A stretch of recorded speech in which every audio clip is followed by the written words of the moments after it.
less than a minute to start.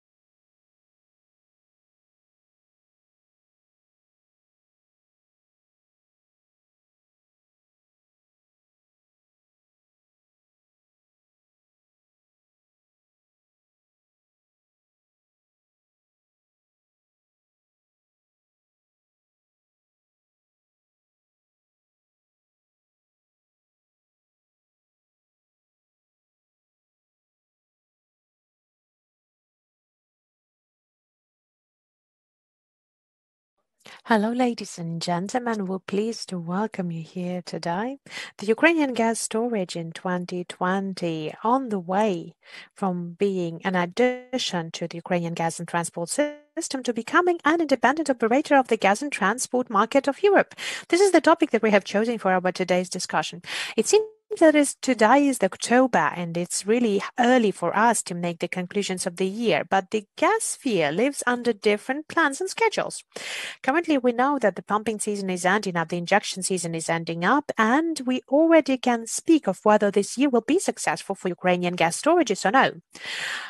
Honestly speaking, 2020 has been a very challenging year compared to all of the other years when we have the operator of the gas storages working in Ukraine. This is the very first year when Ukrainian gas storages have been working as an independent operator. As far as you remember, on the 1st of January 2020, a very important reform in the gas market of Ukraine has happened. We had the debundling of the operator of the gas and transport system of Ukraine, and currently Ukrtransgaz is basically providing the function of storing the gas. We can now speak that this year has been successful for us, and we can also say that Ukrainian gas storages as a separate way of activities can work and can be effective. And today in our studio, we have the people who know about the Ukrainian gas storages a lot, and well, at least almost all. I'm pleased to welcome all of you, and I would like to welcome Mr. Serhiy Pereloma, who is the Acting General Director of the Ukrtransgaz. Please welcome Volodymyr Rudko, who is the main engineer of Ukrtransgaz, and Ms. Agneta Kutselim, who is the Commercial Director of Ukrtransgaz. For today's discussion, we're going to have me, Katerina Braga, the main moderator. I'm the head of the corporate communications at Ukrtransgaz. But before we start our discussion and before we start our discussion on what has happened through 2020, let us try to recall what do we have in Ukrainian underground gas storages and why they are an important element, not only for the Ukrainian gas transport system, but for the whole European gas transport system. Please take a look at the video. The underground gas storages are an important element for the energy security of Ukraine. They provide the opportunity to calm down the peaks of the season peaks of the gas, to inject the gas when it's needed. The traditional injection of gases to the underground storages starts in March and April, and then the usage of it at the beginning of the heating seasons. Ukrainian UGS are very important. They are number 3 in the world after Russia and US. And in Europe, Ukrainian storages are the biggest. They are 21% of the overall volumes of the storages of Europe. Among the 3 leaders is also Italy and Germany. Ukrtransgaz, as the operator of domestic storages, operates most of the storages on the territory of Ukraine. One of the storages is currently placed at the temporarily occupied territories of Ukraine. We can store for more than 30 billion cubic meters of gas. The biggest volumes are concentrated in the western part of Ukraine, but in the recent 2 years, the role of Ukrainian storages at the gas map of Europe has changed because of the systemic reforms in the gas market of Ukraine, important geographical location, and the competitiveness of Ukrainian tariffs. In 2020, Ukrainian UGSs are starting to become an independent operator at the gas market of Ukraine. Last year, foreign companies have for the first time has started to use our storages for storing their own gas capacities. Then Under the unknown fate of the transit further on, the Europeans have created a reserve for their gases.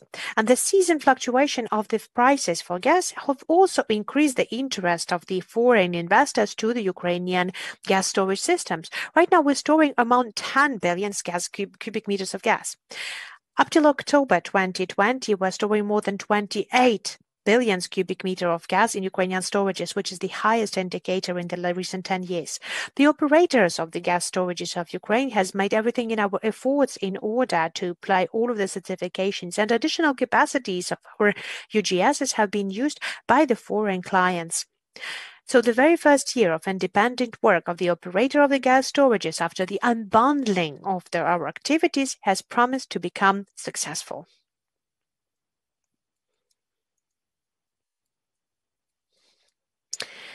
So, Serhi, I think I would like to turn to you with the very first question. I do believe that the biggest attention was to the operator of the gas and transport system, because this company has been unbundled and everyone was trying to understand whether they will perform as an independent operator.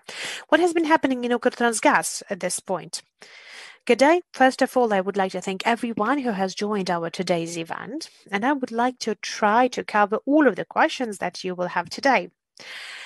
This year has been lots of attention, as you have identified. The OGTSU has a lots of attention whether they will be an independent operator of the gas and transport system. But the very first time we have also started to operate our storages on our own. Yes, you're right. We have more than 10 months has passed since the moment when at the very beginning of the year we have started the unbundling process for Naftogaz of Ukraine, Ukrtransgaz. We come up with all of our commitments. We have completed the unbundling of the transporting of gas from all of the other activities. So it's now important for us to understand what Ukrtransgaz has, what Ukrtransgaz, the operator of the underground gas storages of Ukraine, is doing right now. We can now divide the activities of Ukrtransgaz for the storing of gas businesses, and you have seen it right now in the video that we have 12 underground storages right now, but we're now working only with 11 of those. And one of our storages is currently under the uncontrolled territory and temporarily occupied territory, and thus it's not included into the Ukrainian gas and transport system. The overall volume of storage can be more than 30 billion of cubic meters of gas. Also, Ukrtransgaz manages 16 services, filials, and branches. They have been providing services inside of the system of Ukrtransgaz, but right now, under the new conditions, those branches are going to be continuing providing the high quality services to reserve and to store the services, to provide services for the OGTSU, for other enterprises in the Naftogaz Group, but also to provide their unique competences to at least other participants of Ukrainian markets. Thus, what I was also wanted to identify that overall today in Ukrtransgaz we have more than 5,400 people. What are the main tasks for the closest future, for the nearest future for Ukrtransgaz? Speaking on storing natural gas, we would like to rebuild our inside business processes. What do we want to do that? We would like to be more efficient, we would like to be more effective and more attractive and more comfortable for our clients, the people who would like to store their gas. We're continuing to looking for the new clients, and I do believe that we will have the time to discuss how we managed to do that in 2020, but we will continue in offering the new products in the market. We're going to keep the interest for us and for our services for the future. And of course, as any other company, we're going to decide the issues of optimizing our current costs. And of course, another point that is important for any company working in this market is the development of our communications, and we're going to discuss it in more details, of course, today.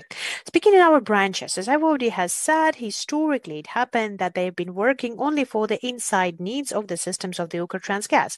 The Ukrtransgaz that has been working till the 1st January 2020, before the unbundling has happened. But all of those 6 branches that are kind of available, they have the unique competences in the market. And our main task today is not only to make them profitable, but also to offer those competences and expertise to the Ukrainian gas market for other potential clients and customers of our services available. So here, you've said about the costs. What about the profits? What about the income? If we will take a look at the result of work of Ukrtransgaz last year, so just to make it sure that 9 months in 2019, when you also worked with the transportation of gas and storage of gas, the income was 35.9 billion hryvnias. We know that the biggest income source is now in the management of OGTSU, but basically, how much has the operator of the storages has earned, the Ukrtransgaz has earned, and what are the sources of income? Thank you very much for these questions. Even though after the unbundling, the incomes for those activities as the transportation of the natural gas are no more in our competence as the main operator of the underground storages, our income has decreased, yes, almost by 10, but it doesn't prevent the company to still be effective and profitable. Right now, you can please take a look at the slides. We are showing that the business of storing the natural gas is economically profitable. In 9 months of 2020, this is the operational data. As you understand, we're still continuing getting the final reports. So the operational income of our company is around 4.5 billion hryvnias. And the financial results before the taxes is now 2,700,000 million hryvnias. So it's given us the opportunity to pay to the budget of all levels around 3.7 billion hryvnias as taxes. So this is going to be our share in the development of our state. Speaking on the other structures and the structure of the income for the operator of the gas storages, you can see those two diagrams that are now reflected on the slide. You can see that the main profits on storing the natural gases has given us more than 4 billion hryvnias. Our main, most powerful clients are the enterprises of the Naftogaz Group that have paid for our services around 1.8 billion hryvnias.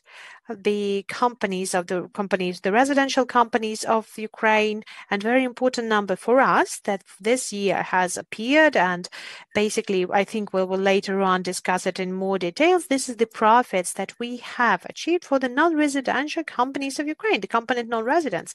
There's almost 135 billion. If we're speaking about the clear net value, the net income from the services, I would like to tell you that Transgaz is a regulated business. We're working under the tariffs that have been identified by the national regulators. As the end of our activities, we had slightly less than 2 billion, which was the money for the injection of the natural gas to the underground storages, less than 1 billion, 0.8 billion hryvnias. Those are our income for the collection of the gas, and for the storages, that's 1.4 billion hryvnias. I also want to draw your attention to another point when we are speaking about the profits on storing the natural gases in the underground storages, that this is the payment for the services that we have provided this year and some of the debts that have been covered for the previous periods. Thank you very much, Serhiy. Thank you very much for that. And can you please also tell us, I do believe that our audience, they have all heard and they all know that this year Ukrainian underground storages have the full fulfillment. Let us discuss it in more details. What are the indicators? What are the figures? What are the volumes? What are the resident companies, non-resident companies who made those numbers possible? Well, first of all, I would like to say that the markets, indicators and market trends have made those numbers and volumes possible, but we will discuss it later on. I still would like to ask you to take a look at this diagram that you can see at the slide. In blue, you can see this is the level of the fulfillment of the volumes and the capacities of our underground storages. So right now we almost have 28 billion cubic meters of gas in our storages based on the morning of today. And this is the record in the last 10 years. The question that has been asked frequently, can we do more? Yes, we can do more if we had the active injection, if the active injection has been started as it has been done many years ago, after the heating season has been ended. This year, there was such kind of market conditions that the interest of the customers for the services, for the active injection, it has started to grow only at the end of March, beginning of June. So we've lost part of April and May, which were the main periods when we could increase the temps of injection of the natural gas into our storages. But overall, we can state that the results are very good. In orange, you can see those are dynamics for the different years. What was the dynamics of injection? I think the only solely year when the physical injection has been performed on the highest level than in the current year was the last year, but we know what was about that. The market didn't understand what was going to be happening with the transit, what will be happening with the transit contracts in 2020. And both the customers and the traders, they were getting ready for the transit to be interrupted. So everyone wanted to have some reserves stored. Even though the difference is just 1 billion of cubic meters, which is not a significant difference for the gas storages. Can I have a next slide, please? If I would like to answer the second part of your question, which was, what is the main sources of these volumes? So we have this company residents, companies non-residents. We can see that there's an increase of the non-residential companies. We can see that there is a growth of the interest in other services, in the services of Ukrtransgaz, the operator of the underground gas storages in Ukraine. We have seen the foreign companies being interested in our services more. I would like to also identify that we have to mention the product that has already been created, that has already offered by Ukrtransgaz starting from 2017, which is basically using the natural gas as the custom storage. As we take a look as one again diagram, you can take a look at the screen once again. In 2017 and in 2018, we didn't have a high demand for that. Let us say that was a very moderate demand for this service and this product. There was slightly limited amount of the contracts that allowed you to use the service. In 2019, we have seen the rise of the demand, and more than 7 billion cubic meters of the natural gas have been injected into the Ukrainian storages by using this product, by using this service. But this service has shown very good results this year, together with the services that have been provided with a so short haul that has been provided by the OGTSU that really worked very well together. So that is why we can now state that the regime of the custom storage, we now have 11.2 million cubic meters of gas, and 6 BCM out of that has been injected as the custom storage regime. And we will continuing to answer what is the structure of the Ukrainian underground storages at this moment, what they're made of. Once again, getting back to the Naftogaz Group. Naftogaz Group has 13.7 BCM in our storages. Out of those, in the custom storage, only 1 BCM, 20% out of it, 200 million cubic meters have been injected with the usage of the short haul. The company residents of Ukraine have 4.6 BCM in our storages.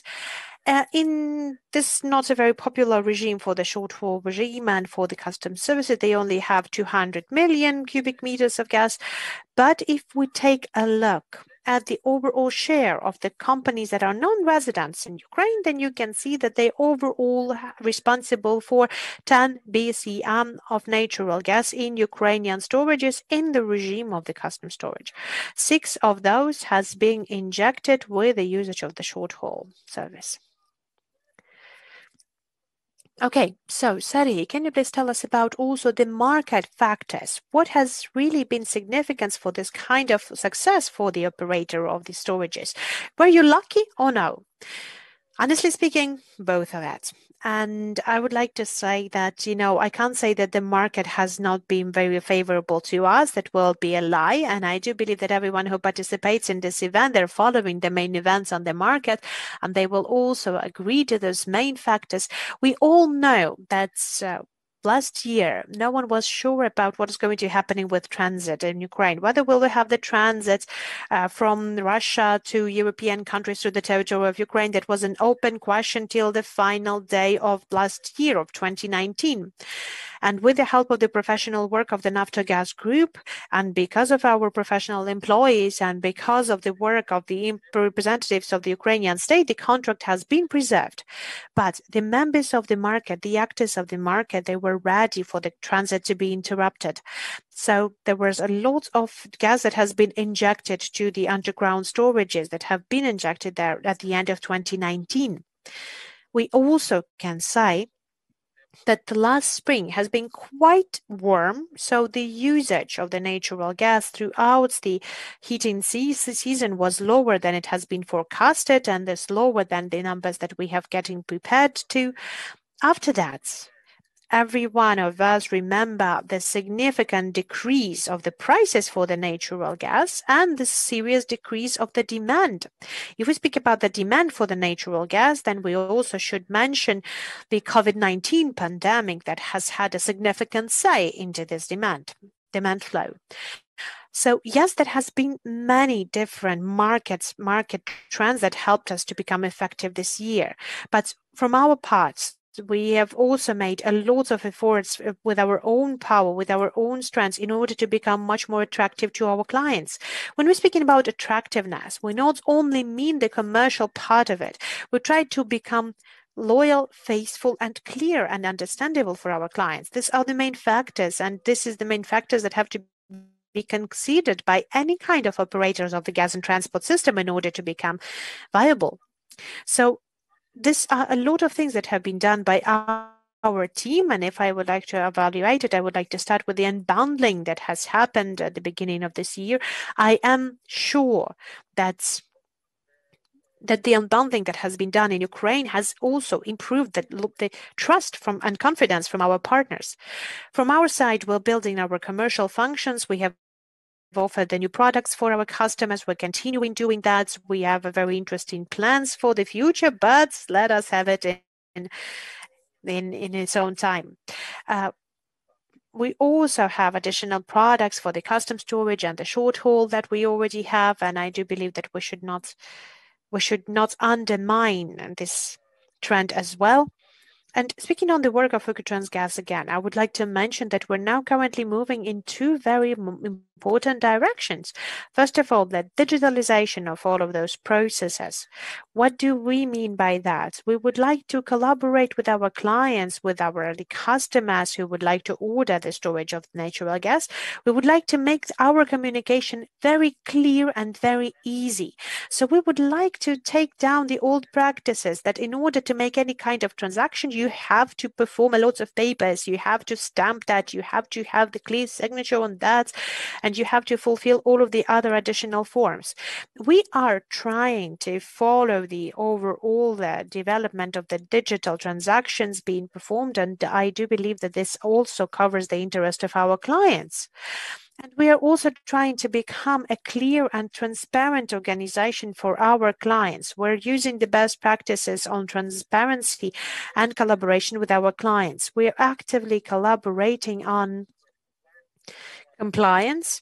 We have introduced and we're actively using the Know Your Client system. And if you will take a look at our official pages and our web portal, then you will notice that we're trying to publish and we're trying to inform the society, inform our partners, our clients with significant amount of information in order to help them to make the informed decision and make our work clearer. At the next slide, I would like to also identify the following, just to continuing the topic of what has been done by our team. If you will take a look at this diagram, at this graph of the injections for this year, you can see that in blue, that's the company residents of Ukraine. In orange, you can see the non-residents companies and in legends, you can see the level of the fulfillment of the underground gas storages in Europe. This graph will show you that we basically started the season of the injections with a very high level of the high level of the fulfillment of the underground storages in Europe. There was already 54% of their capacities, which is 70% higher than usually at this period of time. And as you can see right now, based on the 1st of October, it is already on the level of 95% of fulfillment in Europe. Why we wanted to show you this graph? It underlines the main fact that Ukraine has a significant role, a significant say, not only in the energy independence of our country, but in the energy independence of Europe overall. When the European gas storages are fulfilled, Ukrainian gas storages were able to offer good products, good services, confident work, and the good participation of the market actors to preserve their natural resources. Thank you. Thank you very much.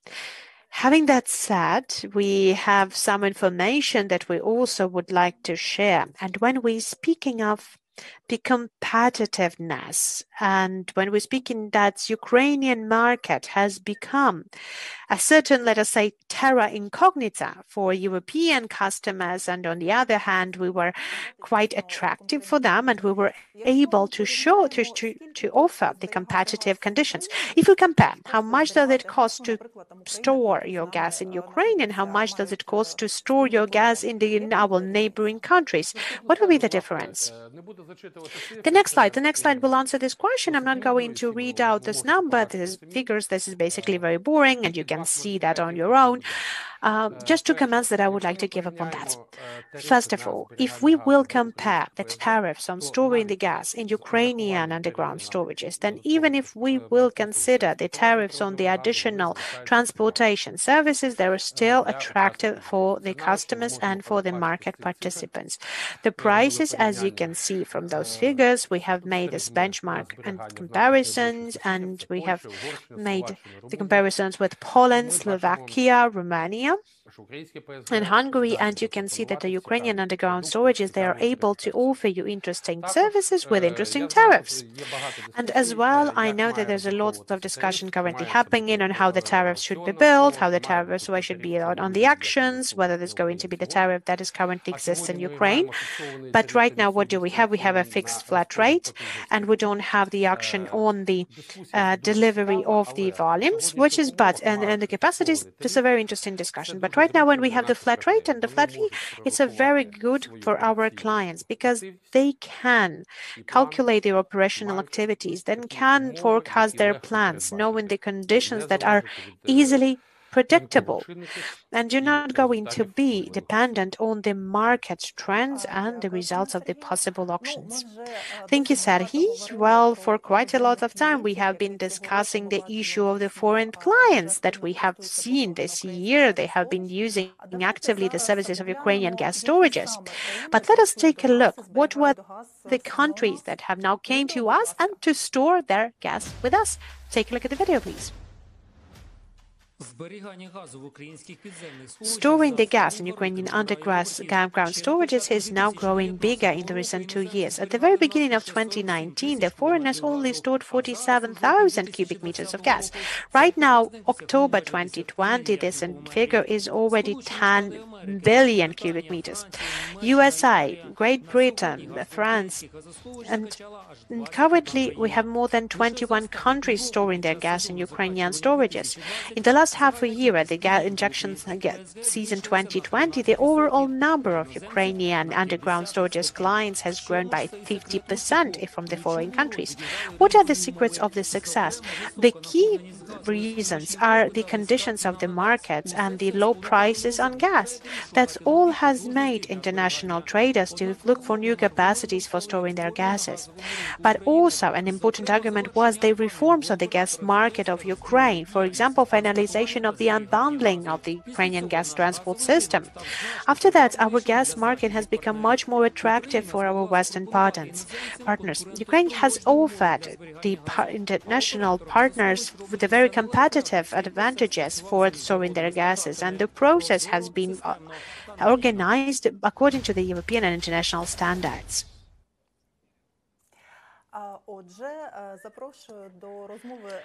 So, I would like to invite our next speaker, Ms. Agnata Kozlin. So, Agnata, I would like to ask you to tell us a little bit in more details. What are the countries that has joined now? Who are the clients of Ukrainian underground storages, especially if we're speaking about the injection season 2020?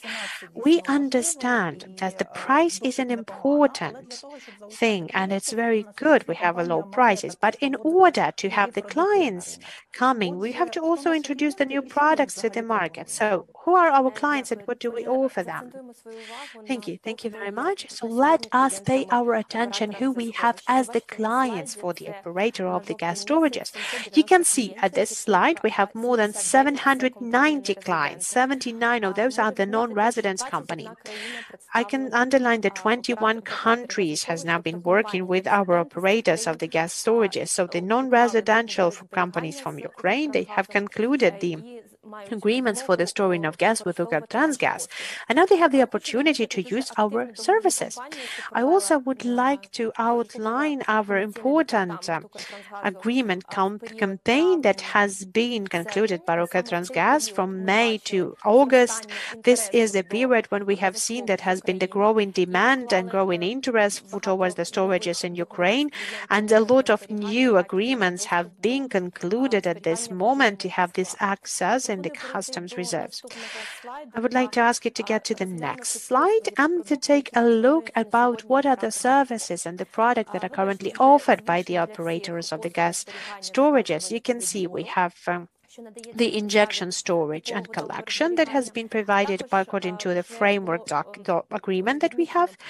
We have also outlined the product that has been called the custom storage that has been implemented in 2017, but we have seen the highest demand starting from last year, and the active usage we have now shown in 2020 together with the short haul that has been introduced by the operator of the gas transport system of Ukraine. It has given us a very good indicators of injection in this combination. But the commercial function in Ukrtransgaz is not only moving with this direction that we already have, we also would like to implement the new services and new products. We're looking for the new functionality and new functions for the operators of the gas storages. What are we currently working on? The agreement of the monitoring of the gases. What do we want to do that? We would like to collaborate with the banking institutions in order to provide the opportunity to monitor, so basically to see all of the actions in the underground storages that we have that are under the banking loans or under the banking mortgage that are still owned by the clients. And we also would like to start the collaboration with Ukrainian energy markets. We would like to go for the energy exchange and working with the trading these storage capacities. In our plans this year, at the beginning of 2021, we would like to implement, so basically building up the business processes of the technical implementation to the platform and of providing the availability of those services for the clients who already have the concluded agreements with Ukrtransgaz. So we're not stopping, we're constantly developing ourselves, we're constantly working on becoming much more efficient than we are, on how we would like to collaborate with our clients so that they would provide with it, so that they will be provided with the best services and they would have the access to all of the functions of the platform that we're currently working on. Agnata, can you please tell us also, we understand that currently if we have now almost reached the maximums of the fulfillment of our underground storages, we are still having a lot of capacities fulfilled. But if, for example, the next winter is going to be cold, there might be a situation happening that the demand from our customers is going to be higher than the technical capacities of Ukrainian UGS. What will you do as the operator of the UGS and how will you work with those orders? Yes, thank you very much for this question. And I would like to ask for the next slide in order to discuss the situation that we have during the peak tension. And we have seen in summer this year that has been the peaking tension on the injection level to our UGS. And what we have been made to do, we've had to either reclaim or support the nomination with a slight decrease. That was an important action by the operator of the UGS that was concluded with the technical limitations on the injections a day. Well, you can see at this very slide that there is a very short algorithm of how the operator of the underground gas storages reacts when the demand is higher than our technical capacities. Every day, we underline what is the technical capacities that we have. The technical services, they inform our dispatchers. And as you know, the annual capacity that has been already bought by the clients, it is guaranteed. It's been taken out of it, and then we calculate the free capacities per day. We have mechanisms of informing our clients through their personal cabinets in our informational platform of the operator of the UGS and informing them on the official site of the Ukrtransgaz. And so all of the customers, they know what are the free capacities for the next day into the specific part of time. And so thus, when we've had that demand from our clients and when we had more than our capacities, then of course we knew we have to then decrease those volumes that can be injection, or we have to postpone the nominations. But I would like to tell that all of the actions of Ukrtransgaz have used a non-discriminative approach and transparent approach according to the code of the gas storages, because the code of the gas storages is the main documents that regulate all of our actions and communications with the clients. According to the code, we have a very specific algorithms. First of all, we are approving with a decrease of the volume. So we're starting with the long time products, and this is the annual capacities, then the month's capacities, then the capacity for the next day. And if the very same products has been nominated to the platform in the very same time, then of course the platform will identify the number of the line according to the terms of its usage, and then we decline or limit the specific amounts of it. So now we get into the end of the physical season of the injection, and I would like to say that the very same algorithm, the very same code principles are going to be used by us when we're going to improve the nominations and the renominations of the services provided in our collection season, in the injection season. We are ready for that already now. I would like to also once again emphasize that the commercial department is constantly working on the updating our services and products provided, and we're looking for the feedback from our clients. That is very important for Ukrtransgaz. Thank you very much. Thank you very much, Agnetha.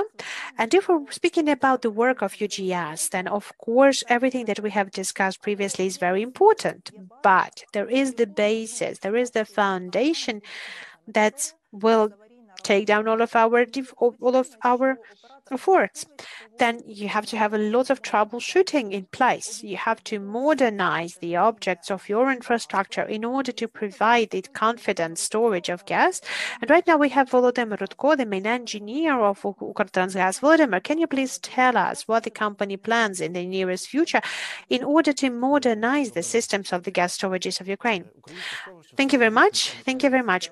Ukrainian storages are a unique system that has been created throughout many decades. The peak of the development of our storages has been at the 70s, 80s of the 20th century. The first storage that has been started its exploitation in the territory of Ukraine was the Halachivska storage that has been launched into usage in 1964. Currently, Ukrtransgaz has been exploiting and operating 11 storages that are mostly located into the 7 regions of Ukraine. As you have already said, the active volume of the gases that are available to store in our storages is 30.9 BCM of gas. This is a very big number. This is basically the biggest number. We don't have a single state in Europe that has this kind of powerful gas storages available. According to the code of the gas storages, and in order to provide the successful work of the gas trans system, we have developed the program of development for the next 10 years. According to our development program, we would like to invest our underground storages and our technologies. We would like to invest more than 13 billion hryvnias. In the recent 3 years, we will have 5.8 billion hryvnias. What do we like to want to invest? First of all, we would like to invest it into this object that we have. First of all, the compression stations, because in the very same end, it will help us to save the costs on the fuel gases and to make our system more confident, to have more trust in our system. And you know that our storages, there are unique storages. We have the active volume of gas 17 BCM. This is the biggest storage in Europe and in Ukraine. We would like to invest into this compression station for more than 1 billion hryvnias in order to update it. The second object that we would like to invest, this is another compression station at another very important underground storage in the in Porshanske. We would like to also, up till 2023, would like to invest into this underground storages and the compression station more than 1 billion hryvnias. Next 9 objects, those are basically the points of the measuring of the gas. They have to be according to the code at the balance responsibility of the operator of the UGS.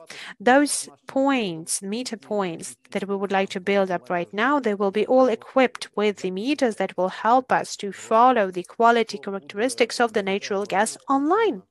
That will be very important when Ukraine is going to get into the calculation of the natural gas, not in the BC, not in the cubic meters, but in the heating units. And it will happen quite soon. We would like to update our underground storages because it will improve the trust and confidence of our clients that we will be able to fulfill our functions in the future. Thank you very much, Vladimir. Sergei, back to you. I think to end up your presentation, I think I would like to ask you to tell us what are the main directions for the further on development of the operators of the gas storages. Everything has already been said by my colleagues, but I would like to just wrap up. This is the main task that Mr. Rudko has said. This is the updating of our gas storage systems in order for us, for our partners to be sure about our technical capacities to become a loyal storer of their capacities. The development of the commercial function that Agneta has mentioned out. We have done a lot this year and we're not going to stop with everything that we have achieved. We would like to offer the new products to our partners. We would like to offer additional privilege and flexibility to the participants of the market. So we'll be very happy to all of the participants of the market for the offers and feedback that they will have. What else would you like to receive from our side as the new services?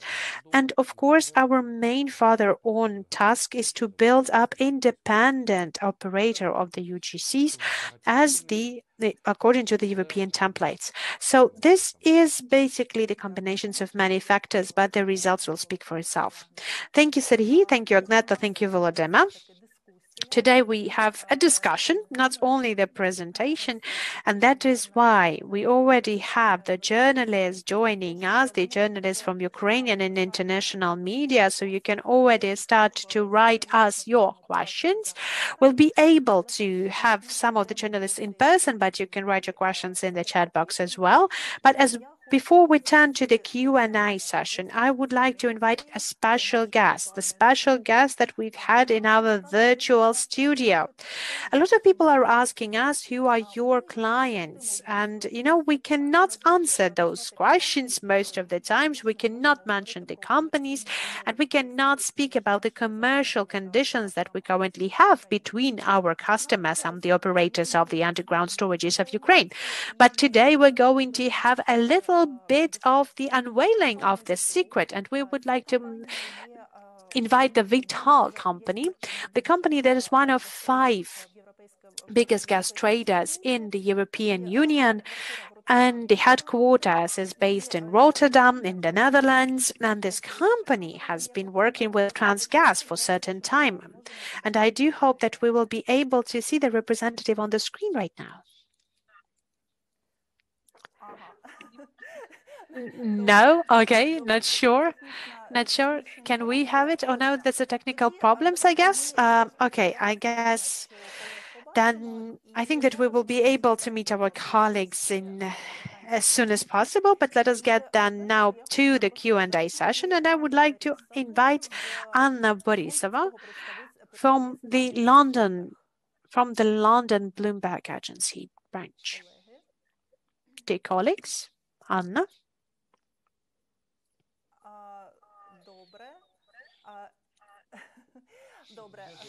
Okay, not good, but okay. Well, okay, we've invited a lot of other people, not solely Anna. Uh, Alice Kilgariitis, can you join us right now? Hi everyone. Let me know if you can hear me. Добрий день, пані та панове. Дайте мені знати, чи ви мене чуєте. Доброго дня, так, чуємо. Good day, Alice. Yes, we can hear you. Hello. Hi, thank you very much for the presentation and thank you for having me. I actually had a couple of questions about some points that were mentioned. So my first question is, Ukrtransgaz has had a great year this year. We've seen nearly all storage sites being fully used. We know that as of today, there are around 28 billion cubic meters of gas held in Ukrainian storage sites. However, earlier this year, the former CEO, Sergei Olesyuk, told our company, ICIS, that some storages would have to be closed in the near future because they are old and inefficient. And you have mentioned some investments that you plan on doing to update the storage infrastructure. And of course, this year, we have seen record interest from European players in Ukrainian storages.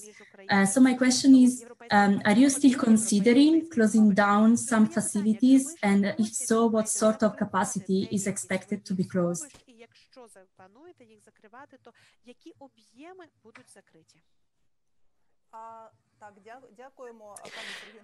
Thank you very much. Thank you very much. I think Sergei will answer that. Good day. Good day. Thank you very much for this question. Well, first of all, I would like to start with saying that, yes, some of our underground storages are, let us say, less attractive compared to other storages. But it doesn't mean that we're ready to announce their closure or conservation based on today. Based on today, we would like to work with the very same capacities of the underground storages that we currently have. We would like to update them and modernize those. And I would like to also say that there has been a lot of rumors going on that Ukrtransgaz as an operators, they will be doing something with storages like to sell those, to privatize those, close some of those down. Those are unreal scenarios based on today. First of all, because all of the underground storages of Ukraine are state-owned property. So basically, as an operator of the underground storages, we're only using and managing this state-owned property.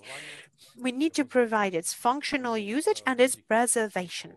So basically, any kind of rumors of the change of our main funds and our main assets that are not true and they're not following the regulations of Ukraine. I do believe that maybe there's a slight delay that we're going to have. Alice, have you heard the answers? Yes, thank you. Thank you very much. I have one more question, if I can. So European and US companies have actively injected gas in Ukrainian storages over the last 2 years. And as you said during the presentation, this was following the introduction. It was due, but also it followed the introduction of attractive new products such as short-haul and custom warehouse regime. However, some of them have been complaining about regular changes in tariffs, which they say create some unpredictability in the market. And I wanted to ask you, do you foresee further changes in tariffs next year? And what will those changes involve?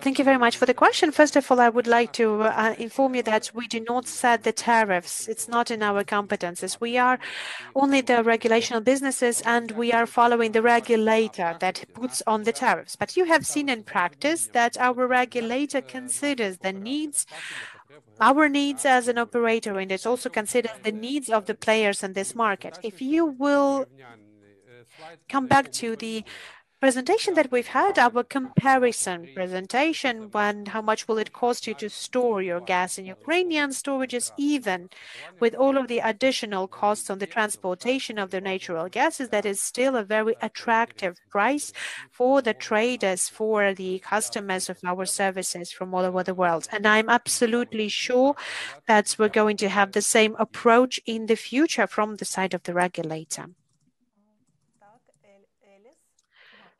Alice, okay. Do you have any more questions? Do you have any more questions to Mr. Paraloma or any other participants of our today's presentation?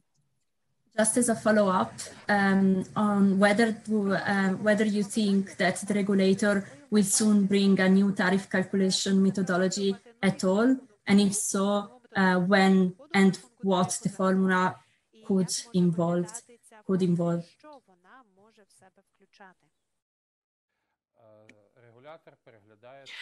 The regulator, they monitor and they update the tariffs on an annual basis. This is the normal work for the regulator, because the tariffs, they include many different components.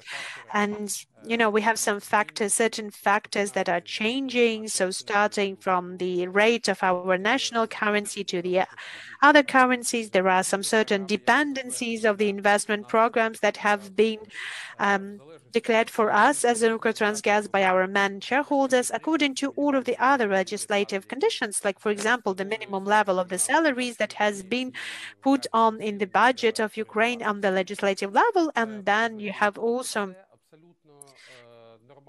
to also update the tariff. So this is a normal process happening, but based on today, I do not foresee any significant changes in this direction. On the tariff methodology, then it's available. This is a published open information and everyone can get acquainted with that at the regulator's site. Thank you. Thank you very much. Thank you very much, Alice. Thank you for your questions. Thank you for participating in our today's presentation.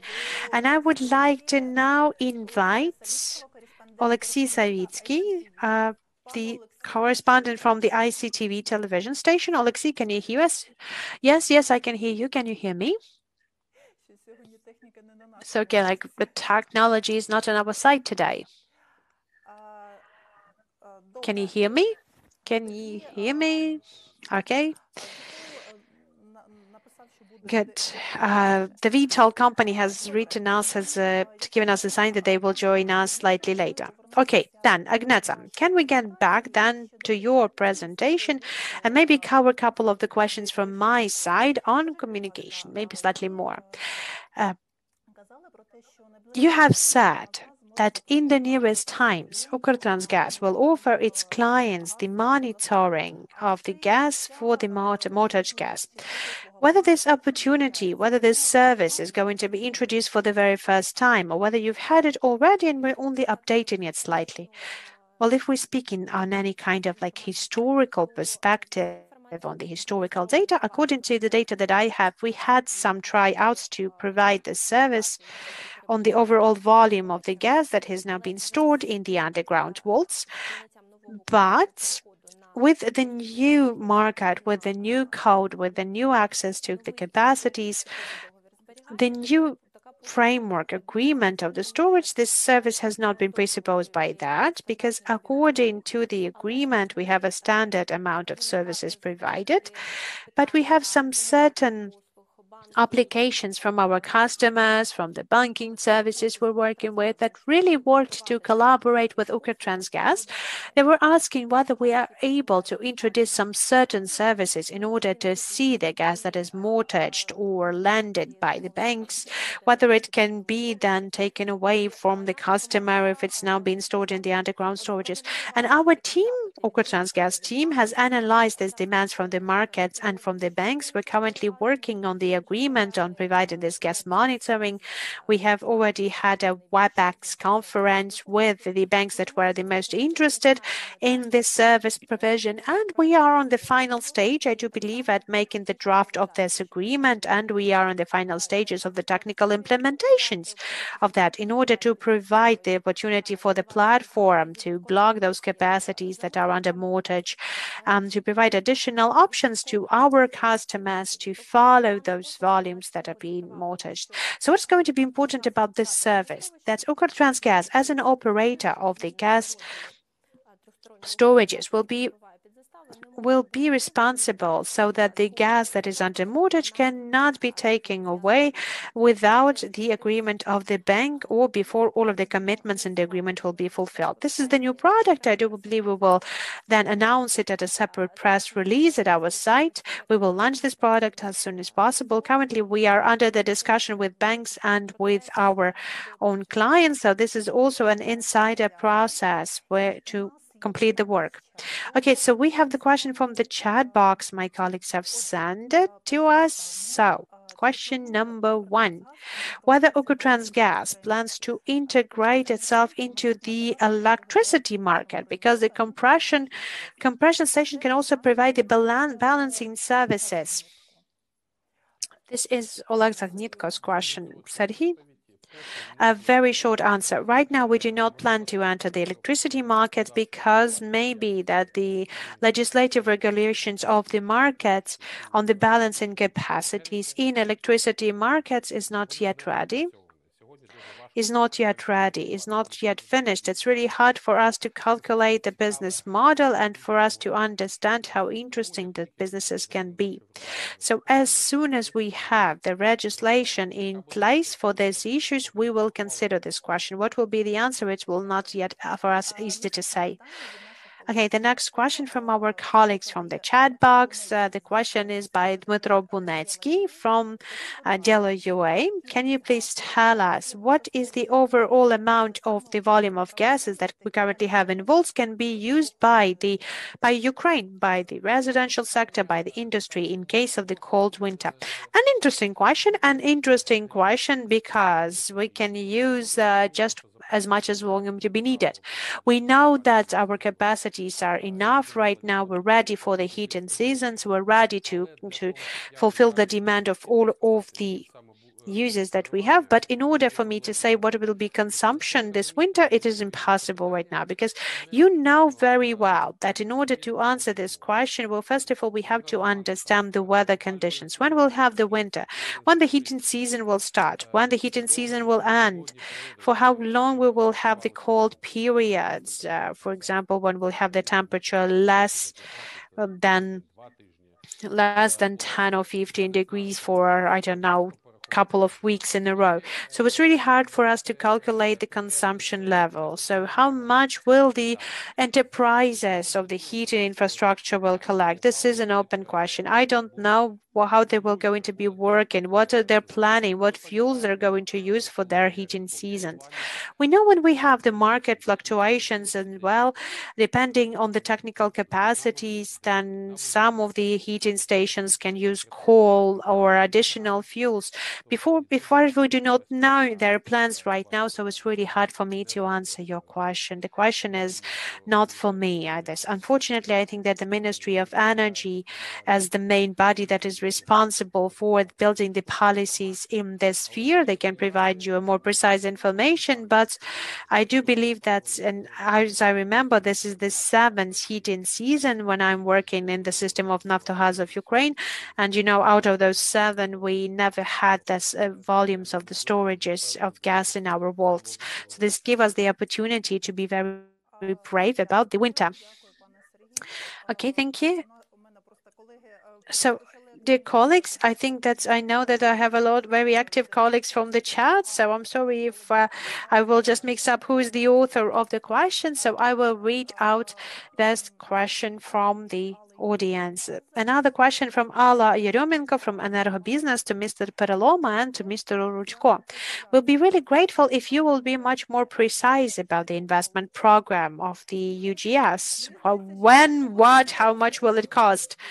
I think that I will start. I think that I will start, and Volodymyr will speak more about this precise object, like he already has said, because how much it will all cost. I know that this question is very important for everyone. When someone buys something and it costs a lot of money, then everyone is interested in that. Everyone would like to know how much did it cost. But I would like to remind you that Ukrtransgaz is providing their procurement according to the law of Ukraine on procurement. So as soon as we will buy something, we will go to Prozoro and we will have the bids there. How those bids will end, I don't know. I do hope that Ukrtransgaz will be able, because of the competition that we'll have, to have the lowest price of the services. What this price will be before the bids will close, no one knows. Okay, thank you. Thank you very much. Volodymyr, maybe you would like to add up something to this question, or said he has already covered the main thing. Yes, I think the main question is like how much will it cost and what will you do? Yes, okay. You can see more precise our program, our program at our site. It has been published. We have the program that has been developed up till 2030. It's not a secret information. You can take a look at our site. All of the information is available on our site with all of the numbers of how much will it cost. But the costs, this is the so-called approximate expected costs that will be built on our analysis of the market that we currently have. And we will then go to the open bids, then this number is going to change. And yes, I have a lot of hopes that they will be definitely lower. The next question is from our colleagues from Argus. Anastasia Hassan is asking, what is the difference between the buffering gas and the long-term stored gas?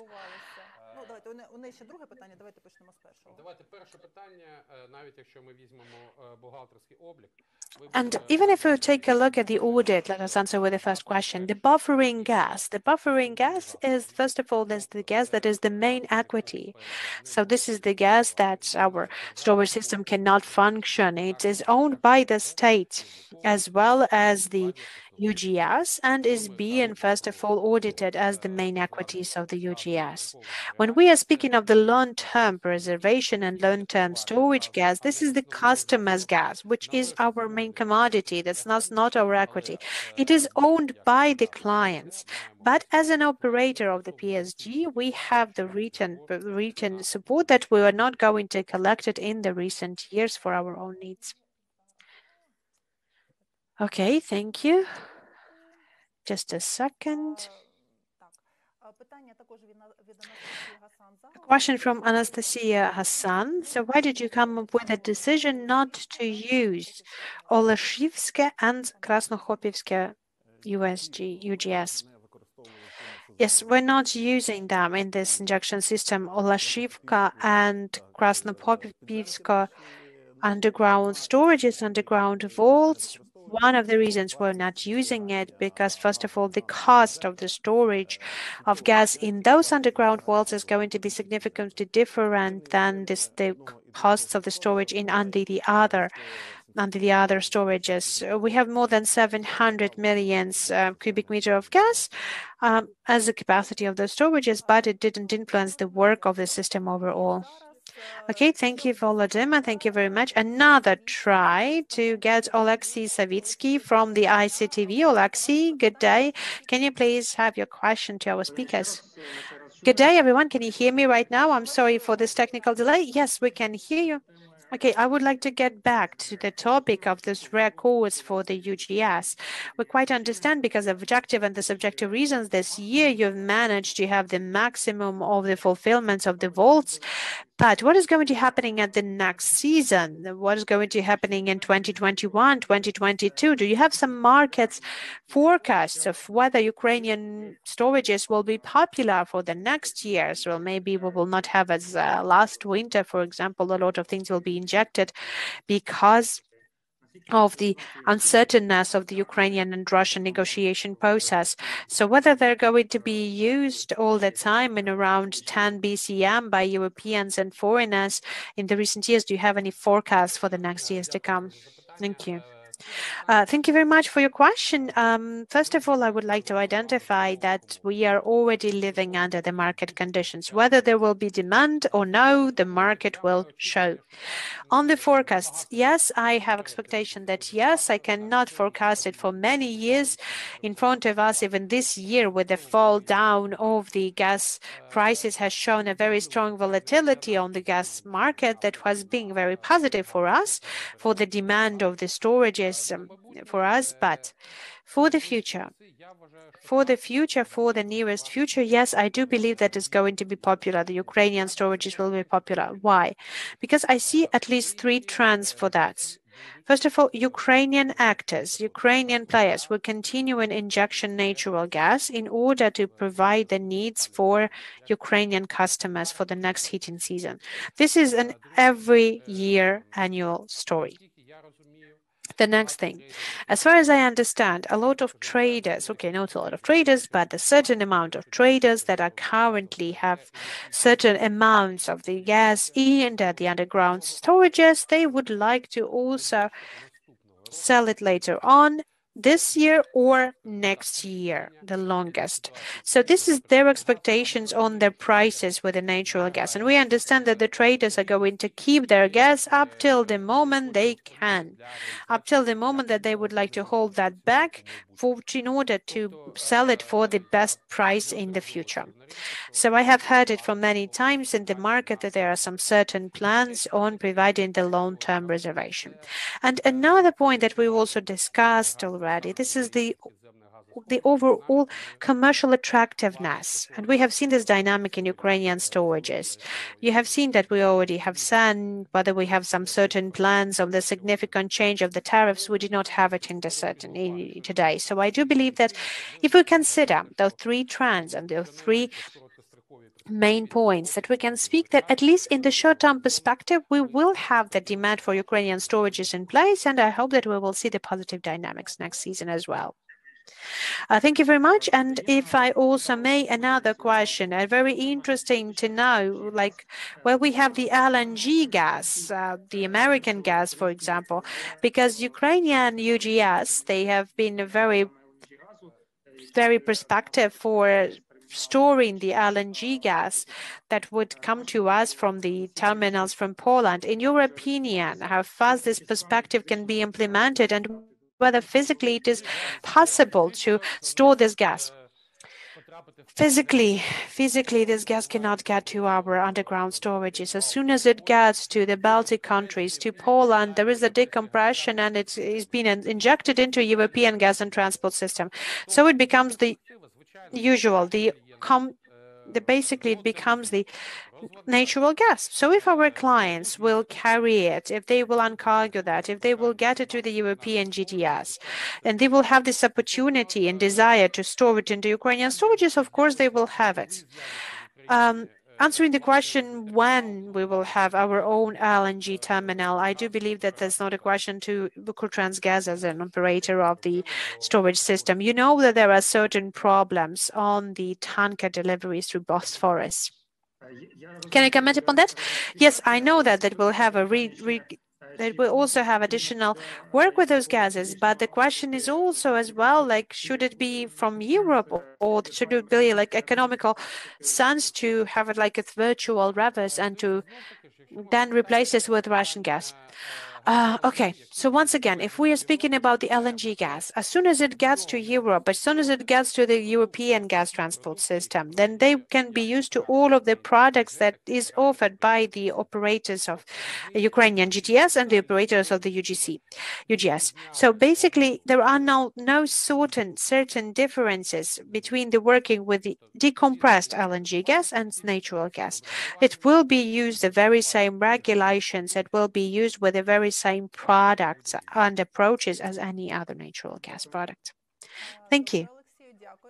Thank you, Alexi. Thank you very much for your question. And right now, let's get back to chat box because we also have a lot of questions coming from here. The next question, I'm going to read it out as well, but I'm not sure. Okay, I will just read it out.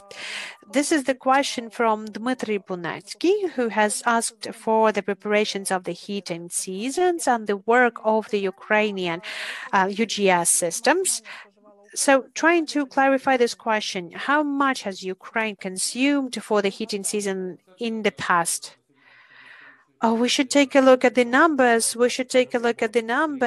But roughly that will be 30 billion, 30 billions and a year.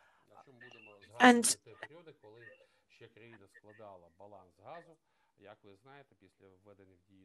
if Ukraine, so we had additional additions for the law of Ukraine on the natural gas, and the balance of gas has not been comprised.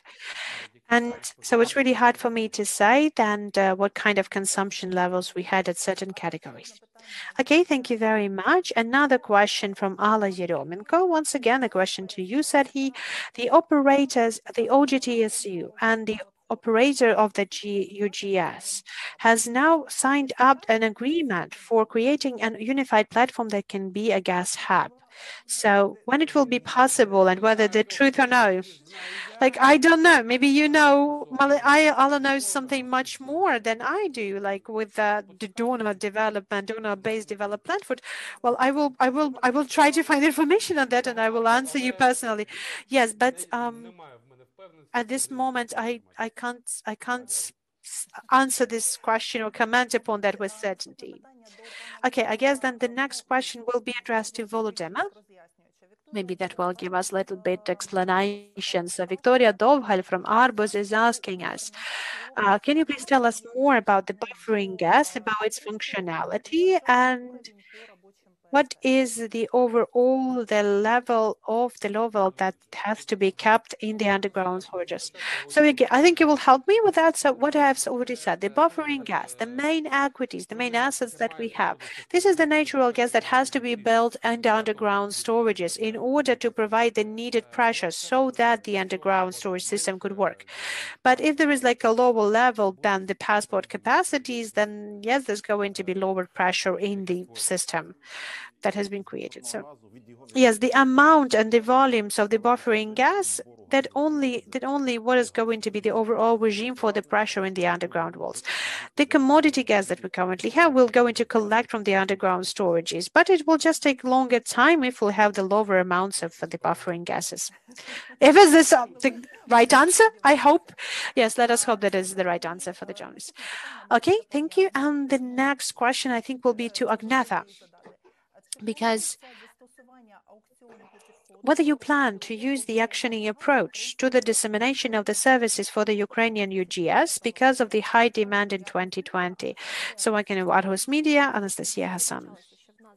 So it has already been said that we currently have a flat fee and we have a regulated tariff and we have the certain approach to capacity without using the auctions.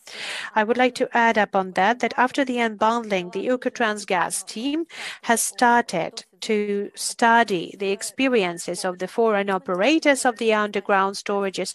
And I would like to say that we cannot give you the clear answer whether we'll have it for the auctioning approach or whether we will stay in the concept of the disseminating capacities that we currently have in the gas storages code. We would like to now have a more detailed analysis of whether we should introduce it for the operator of the gas storages, because as has already been said, and this year is a very interesting one because of many different trends and many different indicators and because of the highest level of the amounts that are being volumes of the storages that's being used.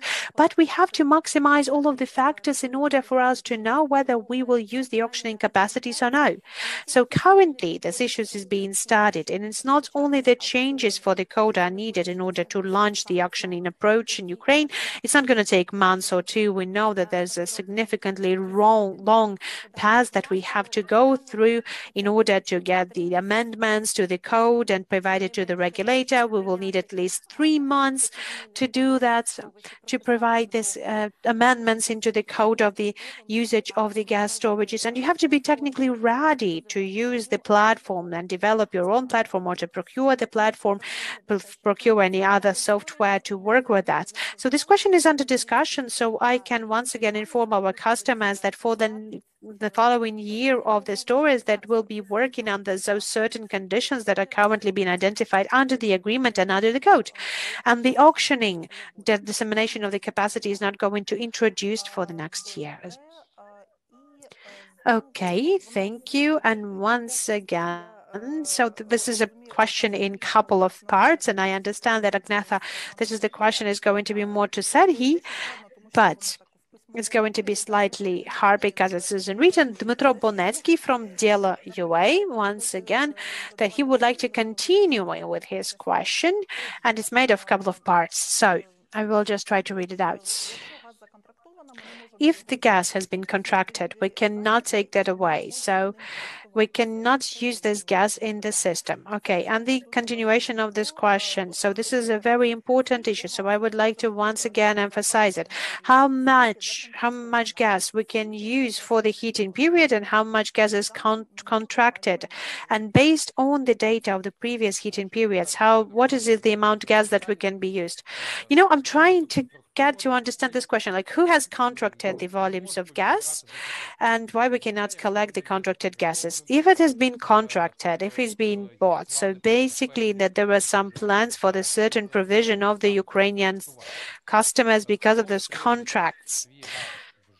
If those traders that have already sold their gas and they have already had the sign agreements, and those who are still keeping their gases in the vaults, thinking about selling these gases in the future, unfortunately, as an operator, we do not have this information available. This is the commercial, confidential secrets for all of the participants of the market, and I have no rights and I have no commitment to provide this information.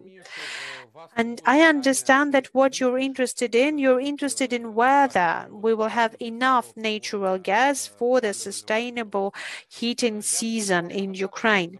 I would like to remind you that the provision of our customers through the period of the heating season is not being provided by only the gases that are being kept in the storages. All of our national gas extracting and excavating companies, including UGV, they're working on a daily basis. So the Ukrainian gas system will have certain amount of natural gas injected on a daily basis. In summer and in winter, we almost have the same amount of the gas, and this gas is going to be redirected for the heating season as well. Moreover, at least in the recent 5 years, we have seen the picture, we have seen the trend when we had additional imports of the gas. So to provide these calculations for the heating season only being based on the volumes that we currently store in Ukrainian underground vaults is not the right way to do that. So this is the first comment upon that. The second comment to this question is that I could have answered this question if I knew the plans of the owners of the resource. So if our customer would like to say, I would like to collect it and have it, use it then and then with those volumes for this concern, then I would have been able to provide you with analytics and to give you the answer to this question. Right now, I do not have this information available on the plans of every player on how they plan to use their gas. Theoretically, they can keep it for a couple of years there in the underground storages, waiting for the best moment for the market to come. They can get it and sell it in this heating season on the market, and also it's quite possible that they will try to export this gas. If they are selling those gases for consumption outside the territory of Ukraine. Everything can happen. All of those scenarios possible. And this fact that someone is now, for example, storing in the customs warehouse, in the customs storage plant, they might not have the plans for, exporting these gases. It's quite important situation when we have imported gases, but, for example, the company is going to preserve and save their own costs and their flows, and they do not want to go through the customs clearance. So we have a quite prolonged term for savings from storing the gas without paying the customs fees, and the people are not going to pay them right now. They're going to pay it when they're going to have the custom clearance before they're physically going to sell it. So there's many possible scenarios, and currently I don't have enough data in order to answer this question clearly for you. But we have the needed amounts in order to go through this heating system. Thank you, Serhiy. And the next question, I think, will be to Volodymyr. Ukrtransgaz has said that they're getting prepared for moving from cubic meters in your measurements up to the energy units. That has been announced in spring. What stage of the development of this issue currently, and when Ukraine will be able to use the European accepted norms on measuring gas? Well, as soon when Ukraine will turn to the energy units, this is going to be depending on how fast the Parliament of Ukraine will approve the draft laws that we have. And as far as we know, this draft law is now being discussed in the Parliament. And it's planned that the next year Ukraine should get to the measurement of gas in the energy units. Ukrtransgaz and all of our storages were physically ready to calculate all of the gases, all of the volumes that we have in the energy units. So basically, we're ready to start using this European standards. And so it will be much more comfortable for all of us than right now. Okay, this is like a brief clarification from your side. And another clarifying question from Dmytro Bunetsky from DLUA. And we have some certain limitations online. Maybe it's not very good for us to communicate online, but I would think that it will be quite clearer for all of us. But I do believe that we'll be able to answer it clearly, and Dmytro will receive the information he wanted to hear.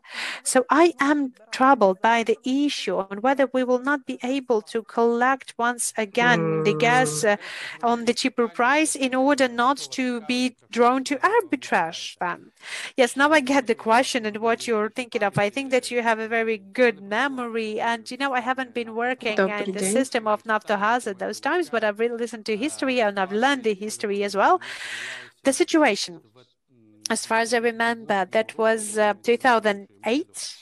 2008, according to the Ukrainian legislation decision, the joint gases has been then collected by the Ukraine, and we have now judicial court listening up till now still. I would like to draw your attention to another point. Well, so right now we have significant regulations change and legislation change. We have changed the legislation that regulates the Ukrainian gas market. Ukraine tries to synchronize our legislation in the gas market with European legislation. Currently, only the owner can collect their gas. So the situation that you're describing in your question, that there will be someone unknown, like a state or any kind of company or any other body based on the state's order, will collect the gas that is in the ownership of other customer. It is impossible. This is how we build the current legislation of Ukraine, and this is how we're building and basing our inside documents for the Ukrtransgaz. So I would like to even ask you not to even consider this scenario, this option possible. I do hope that I now clearly understand your question, and I do hope that you clearly understand my answer. Thank you, Serhiy. We're still trying to connect with our partners from the Vital company. Unfortunately, Zoom, as we already said, that technology today is not on our side. So Katya Busel, the business developer for liquid market gas and power, we can hear her and we won't be able to see her. Can you help me? Can we get her on the screen? Well, at least as sound format. Hi, Katya? can you hear me? Hello? Hello. Hello, Katya, can you hear us? Would you like to speak Russian, Ukrainian, English? What kind of language would you like to speak of? Any, but not Ukrainian, not Ukrainian.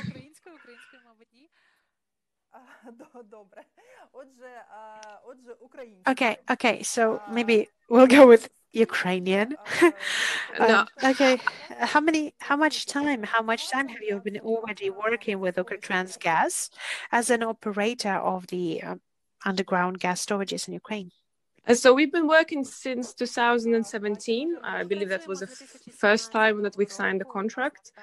So it's been, I would say, quite an interesting experience, and we've seen the storage facility itself developing and the systems developing and becoming more and more sort of like Western type, which is good, a positive development.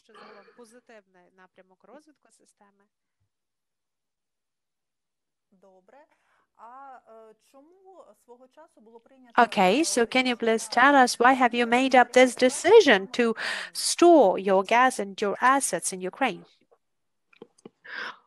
So, well, we believe that Ukrainian market is an interesting strategical situation with regards to connection to other countries. So, and it allows to use the services like short haul and customs warehouse, and the links to all the interconnection points, Poland, Slovakia, Hungary, hopefully Romania at some point.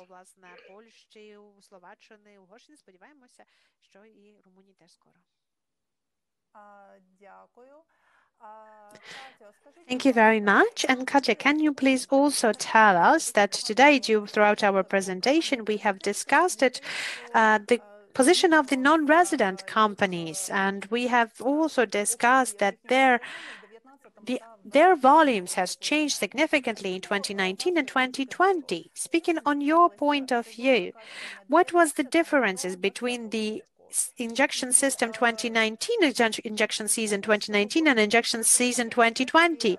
And I would like to ask you to answer this question in the context of storing your gases in Ukrainian systems. I would say it's every company makes their own commercial decisions with regards to storing the gas or not. But I think one of the big advantages this year for the storing of the gas was also introduction of the short haul.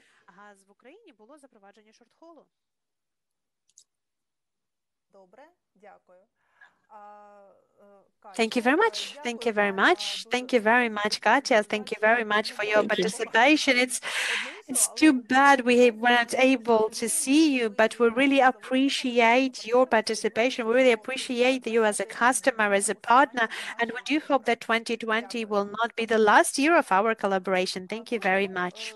Thank you. Thanks. So, dear colleagues, I think that all of the questions that we had our chat box, we have already had them covered, and I think that we can wrap up our today's meetings. So thank you very much for all of those who have been following our broadcast, and I would like to say that the broadcast in Ukrainian and in English translation is going to be uploaded for the Facebook pages for Naftogaz Group, for the Facebook page of Naftogaz Gas Storages, and for the Federation of the Employers of the Gas and Oil Sphere. Thank you very much for having this time with us. Goodbye. Thank you and goodbye.